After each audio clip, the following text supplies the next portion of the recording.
There was one glitch I found while writing my essay in EWA, but then I think my browser closed.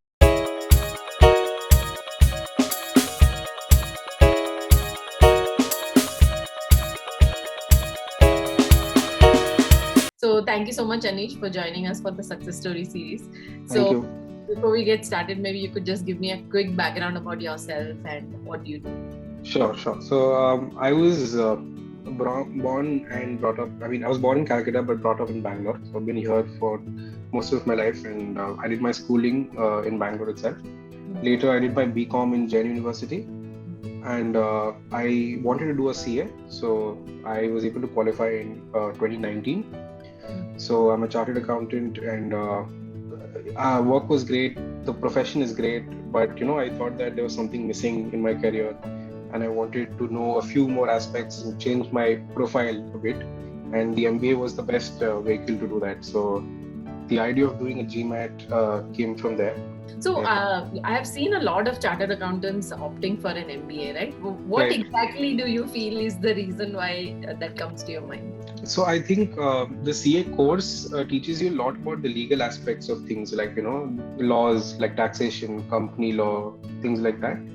But somewhere to know the practical aspects of business, to understand case studies of what worked with businesses in the past, that is an exposure that I think our course we don't cover as much, and I think an MBA can fill that gap for us. So it's more technical, and this is, I think, an MBA would be more practical. So it's a good combination. What changed for you in terms of your perspective towards GMAT after you started the course? So the thing is, again, I spoke to a few friends, and they said that for chartered accountants, it should not be very difficult. And if your communication skills are decent, then something you can do on your own as well. So what I did was, they told me about GMAT Club. I went there, and there are lots of free resources in GMAT Club and free resources elsewhere. So I thought just getting those materials would be enough. And so I already had bought the OG material actually. So I thought that just the OG material, GMAT Club, is enough. What I realized, so I actually started prep, I would say mid of May. 15-20 days later, I realized that you need some guidance. You need someone to tell you the tips and tricks of how to solve a sum quickly, because it's not about doing it right, but also within the right time. And I thought I needed guidance there. So also again the discipline aspect which I told you about. So and with verbal, I realized that so I was going with a preconceived notion that if I know English I can do verbal, but it's definitely not that. I would urge everyone who's listening that to really go and test yourself to figure out where you stand, because spoken English that we use every day versus what is expected on a GMAT test is different. And we can get by with spoken English, but with GMAT you have to be very accurate. So how did you find time along with work and GMAT prep, since you knew that 2 months is the only time you had to prepare, right? So how did you balance that out, and how did you plan that? So one thing I made sure of is that I'm not going to miss a single class. So that is something I had kind of fixed. Any plans that I have for the weekend, it has to be around the classes, but not during classes.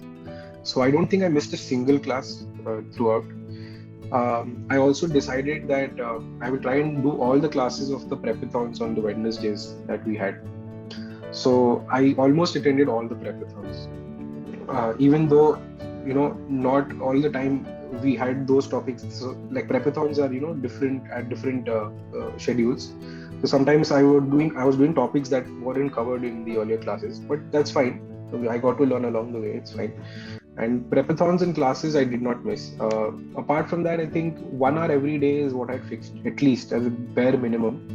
So how did you know that now you were ready to take the test, or you were just focused on the deadline that come what may, I have to take it by that time? What was your thought? When I reached around July, I hadn't booked my test date still, but what I decided is, before booking the test date, let me give the mock tests that are available on MBA.com. So you get 2 free mock tests. I gave both. I got a 710 and then a 720 in the mocks. And from what I hear is that generally mocks are higher than your real exam, because real exam you have more pressure and it's a different atmosphere. So So the mock test actually really helped me, because then I thought that there were lots of gaps in certain topics, especially in font, where I wanted to improve, and I think I could have improved. So I kind of took a leave of about 4 days from work, because I had a lot of leaves, and those 4 days were just focused on working on those topics which were weak during my mocks, which I found. And then I bought 2 more mocks from the MBA.com website. So you have options, you have different packages. So I bought 2 more mocks. I got a 720 again. And again, I listed down the topics that were weak. I worked on them. And then finally, I gave my 4th mock. I got a 730.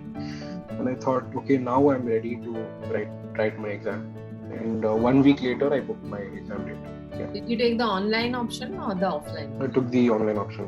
Online option. And yeah, it was fine for you? Like, you had no problem? I had no problems at all. Like, the instructions are pretty clear. So I think there's a software, and if you follow the instructions, it should be okay. The proctor is also very helpful. Right. There was one glitch I found while writing my essay in EWA. But then I think my browser closed, it first crashed, so I was worried that my time is running in. So if I have to ask you, top 3 things that you would advise GMAT aspirants, what would that be from you?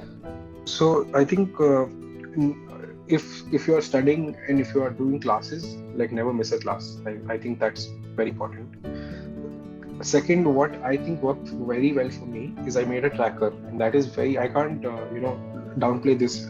I think this is the most important thing. You have to make a tracker of what you find hard and what you find easy. So thank you so much, Anish, for the time that you spent on this call. I wish you luck for your ISB results. I hope Thank you so much. You get what you want. Thank you so much. All right, cool. Thank you. All the best. Thank you. Yeah, thank you. Bye-bye. Bye.